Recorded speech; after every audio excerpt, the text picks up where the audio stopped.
그리스도의 빛, 세상의 생명, 80절입니다. 좀 6월 첫 주인 걸 조금 이렇게 잠깐 잊으셨죠? 우리 다시 한번 하십시다. 우리 손 한번 이렇게 딱 한번 같이 하셔서 하겠습니다. 그리스도의 빛, 세상의 생명, 아멘. 우리 좌우에 계신 분과 인사하겠습니다. 그리스도의 빛이 되시길 바랍니다. 그리스도의 빛으로 사시길 바랍니다.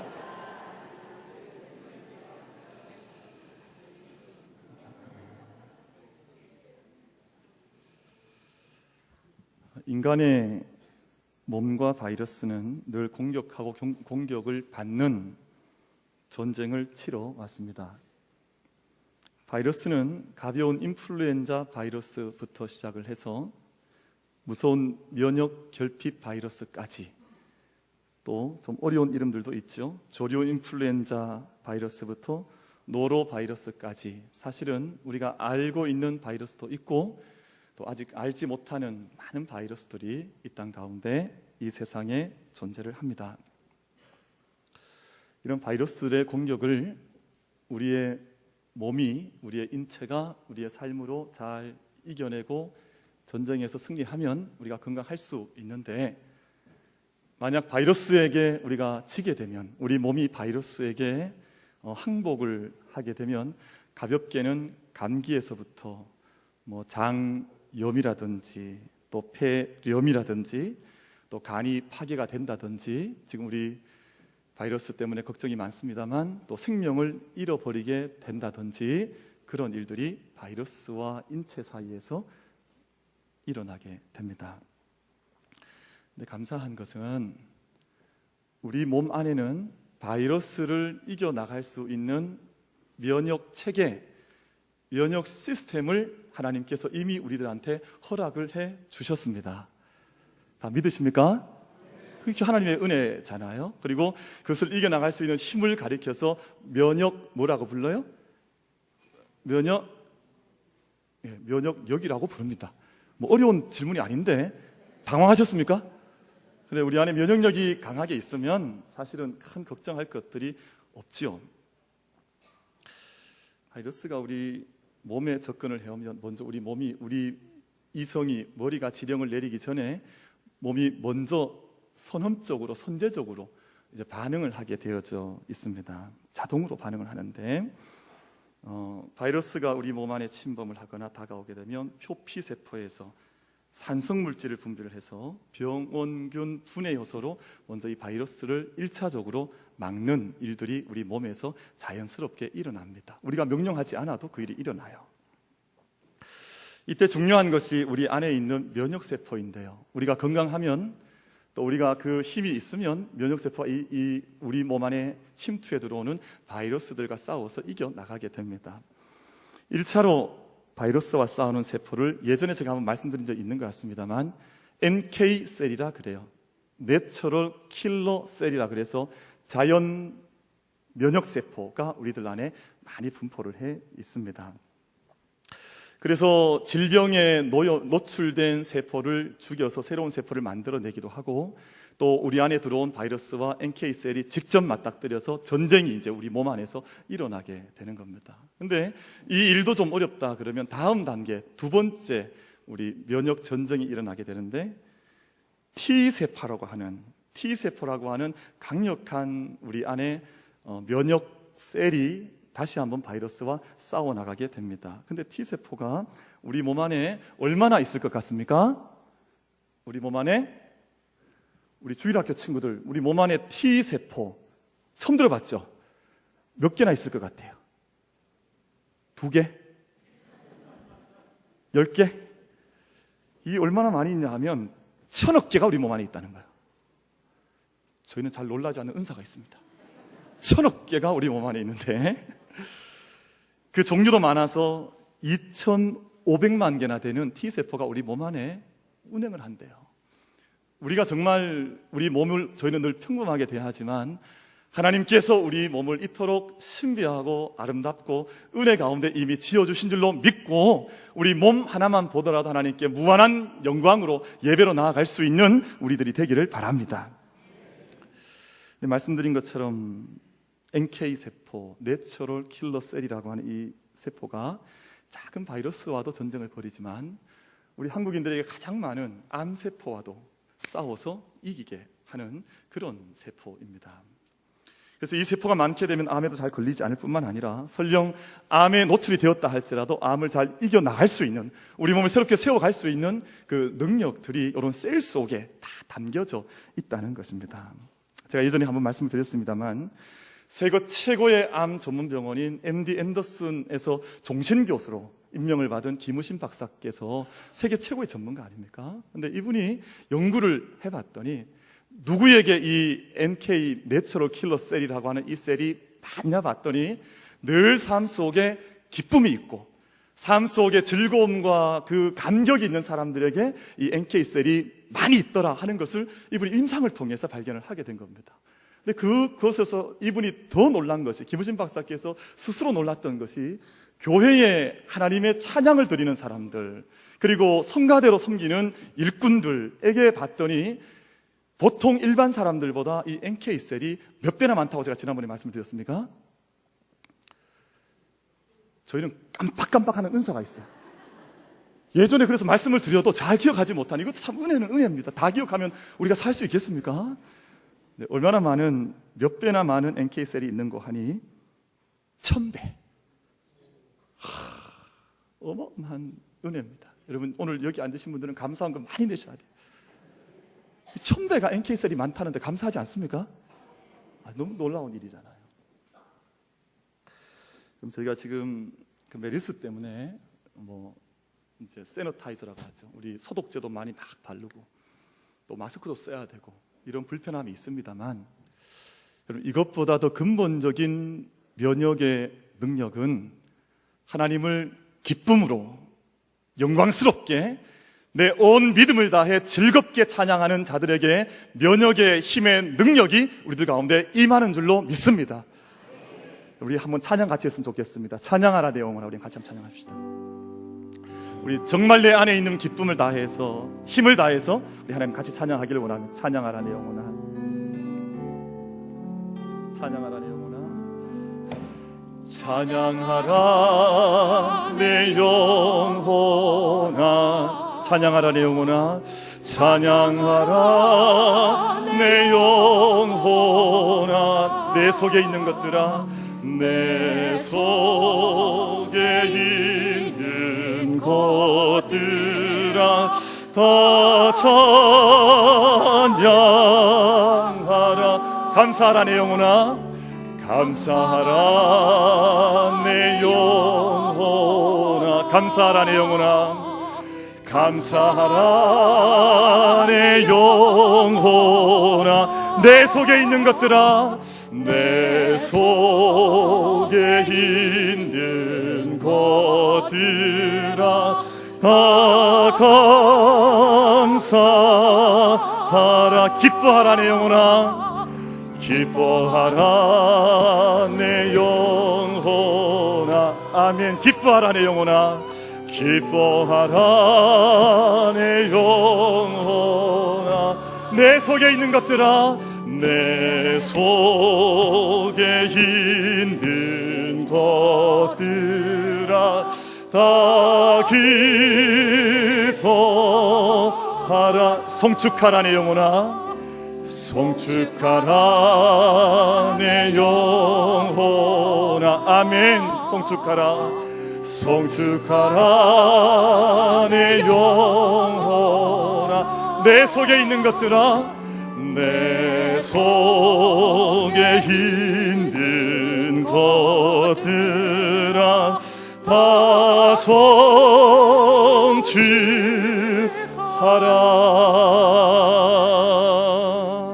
아멘. 여러분, 찬양의 기쁨과 참된 고백이 여러분 영혼으로부터 흘러나온 줄 믿습니다. 우리 가운데 우리의 생명을 살리는 영적인 면역 능력도, 우리의 육신의 능력도 은혜 가운데 우리 가운데 임한 줄로 믿습니다. 다윗이요, 사방의 적들을 다 물리치고 나서 왕국의 기반을 잘 닦았습니다.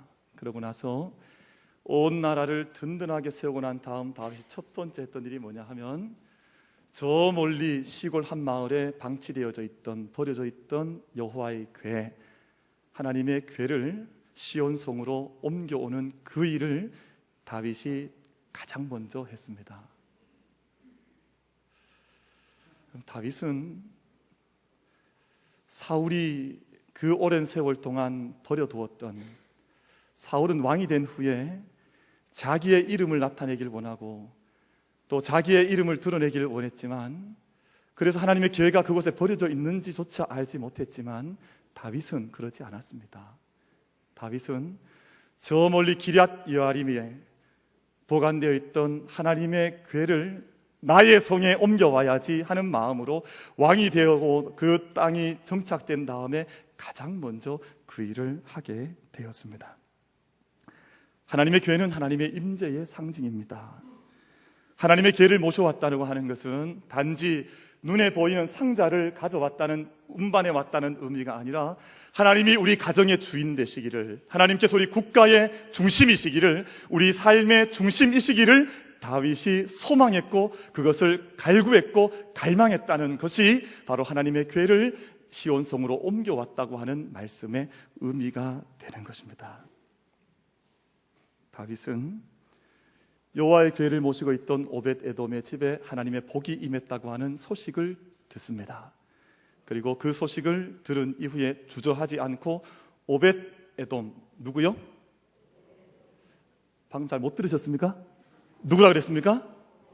오벳 에돔이 귀한 인물이기 때문에 다시 한번 확인하는 겁니다. 오벳 에돔의 집으로 달려 내려가서 그의 집에 보관되어 있던 하나님의 궤를 시온성으로 운반해 모셔오게 됩니다. 이유가 있습니다. 다윗은 하나님의 복을 알고 있었습니다. 하나님이 함께 하실 때 얼마나 놀라운 복이 우리의 삶 가운데 임하는지를, 하나님께서 우리의 축복과 삶의 원천이 되시기 때문에, 근본이 되시기 때문에 하나님의 궤가 없이는, 하나님의 임재하심이 없이는 우리 민족이, 이 다윗 왕국이 설 수 없다는 것을 알고 있었기 때문에 오벳 에돔의 집에 내려가서 하나님의 궤를 운반해서 어깨에 지고 올려오게 됐습니다.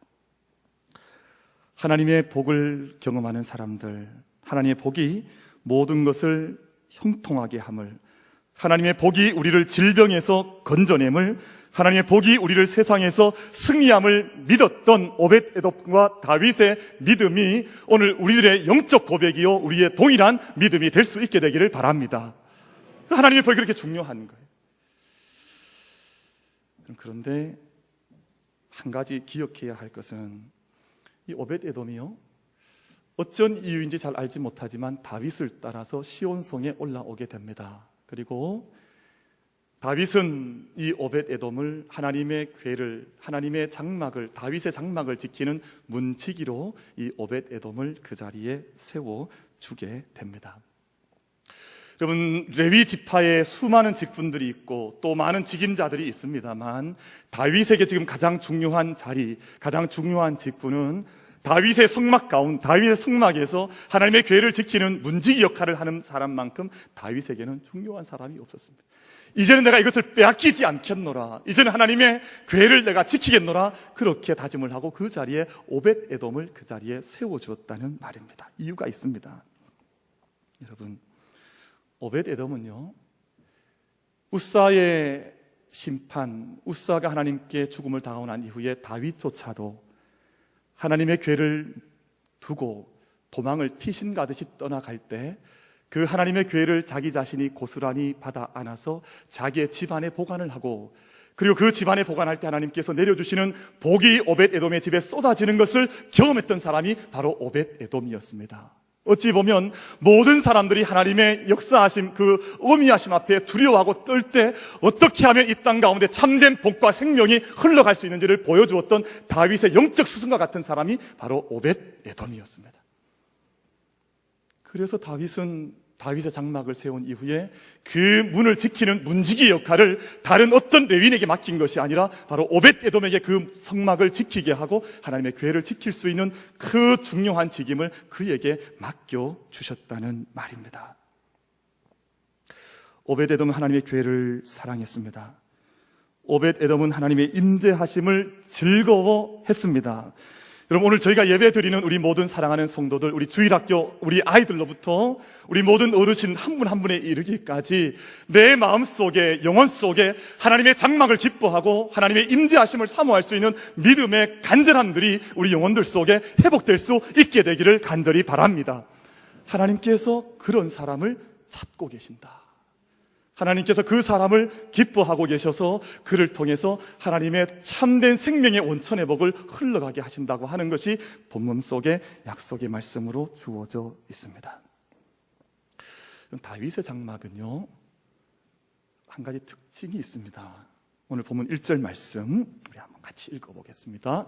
우리 본문 1절 합독하겠습니다. 시작. 하나님의 교회를 메고 들어가서 다윗이 그것을 위하여 친 장막 가운데에 두고 번제와 화목제를 하나님께 드리니라. 아멘.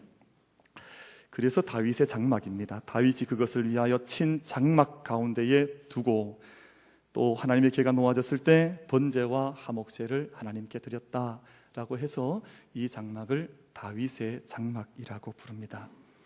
그런데 다윗의 장막은 화려하거나 거대한 장막이 아니었습니다. 그럼 솔로몬의 성전은 얼마나 화려했습니까? 대단했지요. 외국으로부터 온 자재를 직수입해 와서 그 성전을 지어드렸습니다. 여러분, 모세가 광야에서 40년간 방황할 때 장막을 광야에서 지었는데요, 지금 다윗의 장막보다 훨씬 더 웅장하고 큰 장막을 모세가 모세의 장막으로 지어서 광야 생활을 이끌어 나갔습니다.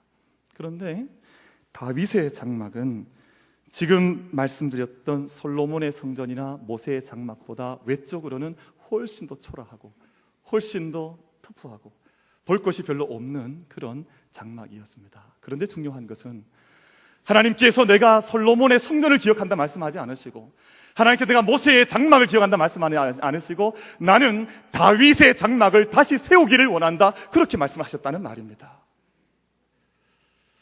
사도행전 15장 16절 말씀을 보면 이렇게 하나님 말씀하시는데요, 이후에 내가 돌아와서 다윗의 무너진 장막을 다시 지으며 또 그 허물어진 것을 다시 지어 일으키겠다 하신 것이 하나님의 약속의 말씀이었습니다. 이유가 있습니다. 하나님께서 이 땅에 세워졌던 수많은 교회들, 수많은 장막들, 수많은 성전들 가운데에서 늘 다윗의 장막을 하나님께서 그리워하고 계시다는 말입니다. 저는 때때로 생활할 때마다 제 고향 교회가 생각이 날 때가 있습니다. 저희 고향집이 한 번씩 생각이 나고 또 저희 고향 교회가 생각이 날 때마다 가슴이 얼마나 이렇게 더 뭉클하게 벅차오르는지 모릅니다. 저희가 예배를 드릴 땐, 제가 어릴 때 예배 드릴 때 우리 저녁 예배 7시, 8시 저녁 예배가 마치고 나면 교회에서 다 돌아가지 않았습니다. 불을 바로 끄고 나서 다 이 강대상 주위를 둘러싸고 강대상이 두려워서 올라가지 못했습니다. 강대상 주변에 다 무릎을 꿇고 앉아서 한참 동안을 30분을 1시간을 기도하고 온 성도들이 함께 흩어져 가고는 했습니다. 때때로 내 기도에 대한 은혜가 하나님 갈망이 일어날 때마다, 갈증이 일어날 때마다 그때 기도했던 자리, 그 함께 기도했던 믿음의 가족들의 얼굴이 떠오를 때가 있습니다. 그것이 제 원초적인 경험이죠. 내 믿음의 초전이 되었던 것이 그곳이기에 제 삶 속에 문득 제 고향교회가 떠오를 때가 있습니다. 근데 하나님께서 이 땅에 수많은 성전들을 기억하시고 이만의 수많은 장막들과 성전들을 기억하실 때 하나님 마음속에 늘 기억되는 장막이 하나 있었는데 바로 그 장막이 다윗의 장막이었다는 것입니다. 다윗 장막 특징이 있는데요, 토미텐이라고 하는 분이 다윗의 장막이라고 하는 책을 쓰시면서 다윗의 장막이 한 가지 특징이 있는데 다윗의 장막에는 휘장이 없었다, 그렇게 말을 합니다.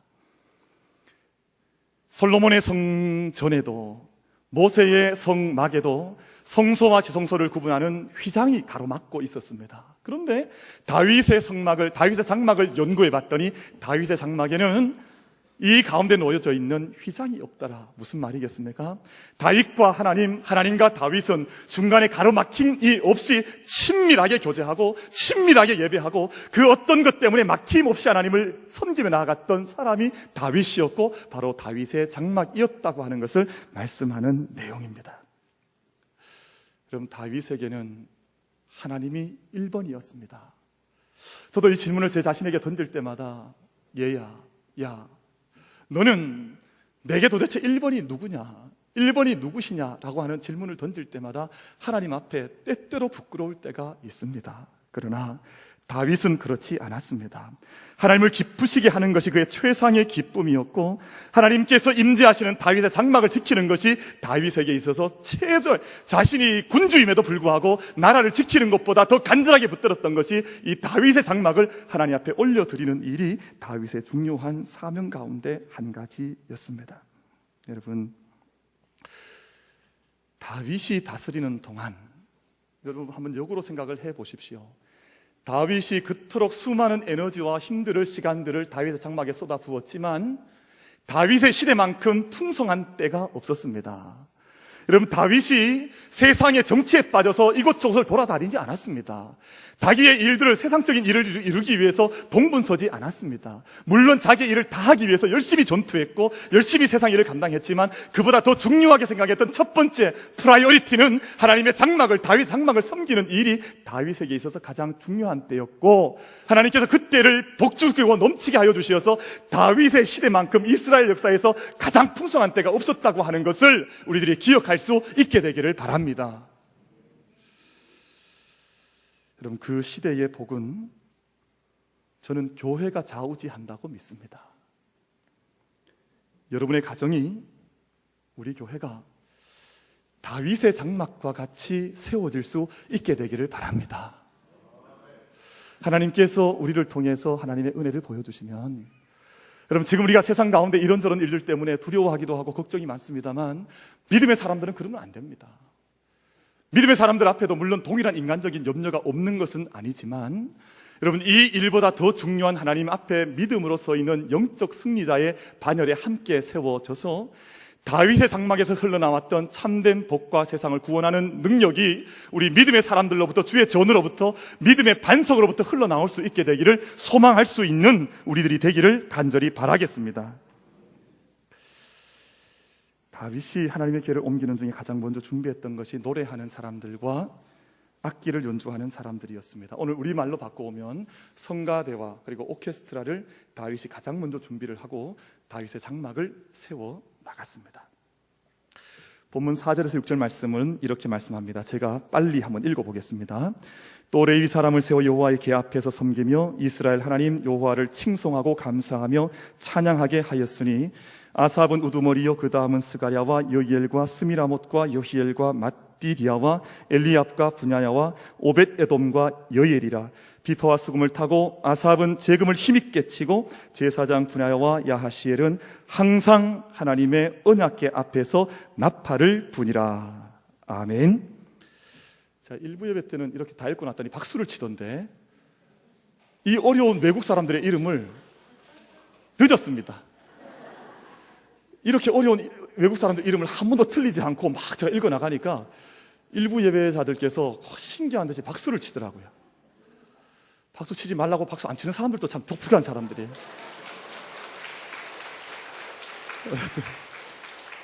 그런데 여러분, 제가 이 말씀을 읽은 이유가 있습니다.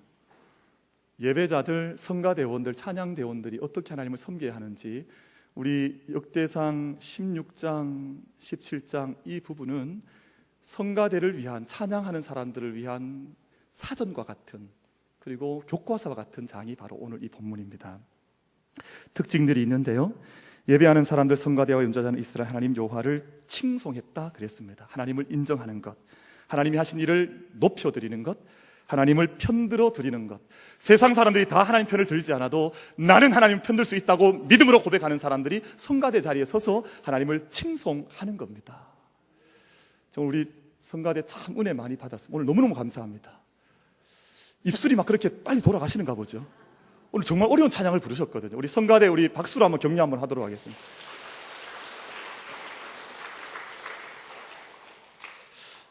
제가 조금 뒤에서 약간 위태위태하긴 했어요.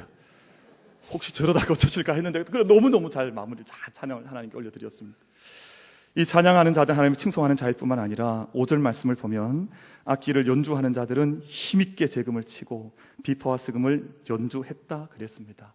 열정적인 예배와 내 안에서 일어나 용솟음치는 열정으로 기쁨으로 하나님을 높이 힘있게 찬양하고 예배드렸다, 그 말입니다. 저는 찬양을 드릴 때 너무 이렇게 찬양이 쳐지는 것을 좋아하지 않습니다. 우리가 지금 무슨 임종 예배 드린 게 아니잖아요.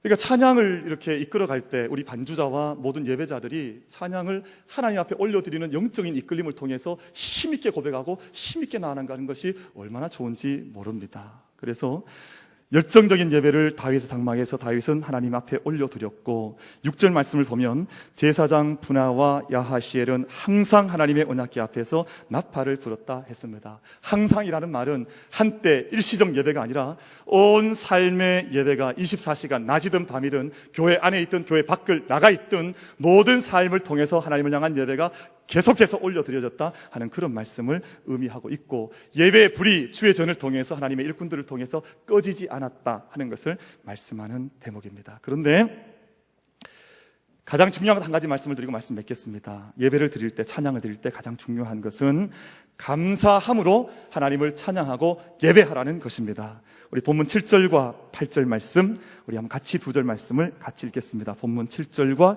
8절입니다. 같이 읽습니다. 시작. 그날에 다윗은 아삽과 그의 형제를 세워 먼저 여호와께 감사하게 하여 이르기를, 너희는 여호와께 감사하며 그의 이름을 불러 아뢰며 그가 행하신 일을 만민 중에 알릴지어다. 아멘. 어디 알리라 그랬습니까? 만민 중에 아뢰라. 우리 만민교회가 이 정도입니다. 뭐 알리라 그래도 만민 중에 알리라 그러고 이 정도입니다. 다윗 시편의 대부분의 주제는 감사입니다. 목동 때부터 또 광야에서 자기를 대적하는 자들에게 도망을 다닐 때에도, 왕이 된 이후에도, 타락을 하였다가 실수하였다가 다시 거듭난 때에도 늘 다윗의 찬양의 제목, 주제는 감사로 일관을 했었습니다. 시편 57편 9절로 10절 말씀에서 주여 내가 만민 중에서 주께 감사하오며 열방 중에서 주를 찬송하리이다. 내가 대저 주의 인자는 커서 하늘에 미치고 주의 진리는 궁창에 이르나이다. 시편 50편 23절 말씀, 감사로 제사를 드리는 자가 나를 용화롭게 하나니 그 행위를 옳게 하는 자에게 내가 하나님의 구원을 보이리라. 그렇게 일관된 찬양의 주제가 감사였습니다. 여러분, 감사는 아무에게나 흘러나오는 것이 아니라 성령의 열매를 가진 자들에게서 흘러나오는 것이 감사입니다. 여러분, 은사는 누구에게도 하나님 허락하실 수 있습니다. 근데 은사는 자기의 인격으로 내화되지 않아도, 인격화되지 않아도 은사는 행해질 수 있는 것이 하나님의 은사입니다. 그러나 성령의 열매와 감사의 열매는 자기 영혼으로부터 흘러나오지 않으면 도무지 감당할 수 없는 것이 감사와 성령의 열매의 은혜입니다. 여러분, 인격은 내 안에서 경작되어져야 합니다. 생명의 씨앗이 내 속에 들어가 죽어지고 나에게 열매로 나타나는 것이 성령의 열매요, 이것은 오랜 시간을 필요로 해서 은사를 받았다고 해서 감사할 수 있는 것이 아닙니다. 은사를 가지고 있다고 해서 내가 성령의 열매를 맺는 것도 아닙니다. 그래서 감사의 제사를 드릴 수 있다고 하는 것은 어마어마한 영적인 은혜를 내 안에 누리고 있고 이미 살아가고 있다고 하는 영적인 증거가 되는 것입니다. 아인슈타인이 그런 말을 했다고 합니다. 인생을 살아가는 데는 두 가지 방법이 있는데, 하나는 기적이 없다고 생각하며 사는 방법이 있고, 다른 하나는 모든 것이 기적이라고 생각하며 살아가는 방법이 있다 이야기를 했습니다. 다윗은 이 말에 대조해보면 모든 것을 기적으로 알고 살아갔던, 삶 가운데 찬양하지 않아야 될 이유가 늘 없다고 생각했던 사람이 바로 다윗이었습니다. 모든 것 속에 하나님의 손길을 보았고 찬양했고 감사하고 감격했던 사람이 바로 다윗이었고, 그것을 이루어갔던 장소가 바로 다윗의 장막이었습니다. 사랑하는 성도 여러분, 오늘 우리가 가운을 입고 이 자리에 구별되게 세워진 성가대와 오케스트라뿐만 아니라 우리 모든 믿음의 성도들께서 하나님 앞에 하나님을 찬양할 수 있는 찬양대로 함께 부름받은 줄로 믿습니다. 우리가 이 찬양대로 부름받은 우리 삶의 자리에서 하나님과 우리 사이에 휘장이 없는 다윗의 장막을 온전히 이루어감으로 우리의 생명을 거치고 우리의 삶을 싸매시고 우리의 삶 가운데 참된 생명의 강물 흘러가게 하시는 하나님의 능력을 우리 모두가 살고 경험하고 찬미할 수 있는 은혜가 우리 모두에게 있게 되기를 축원합니다.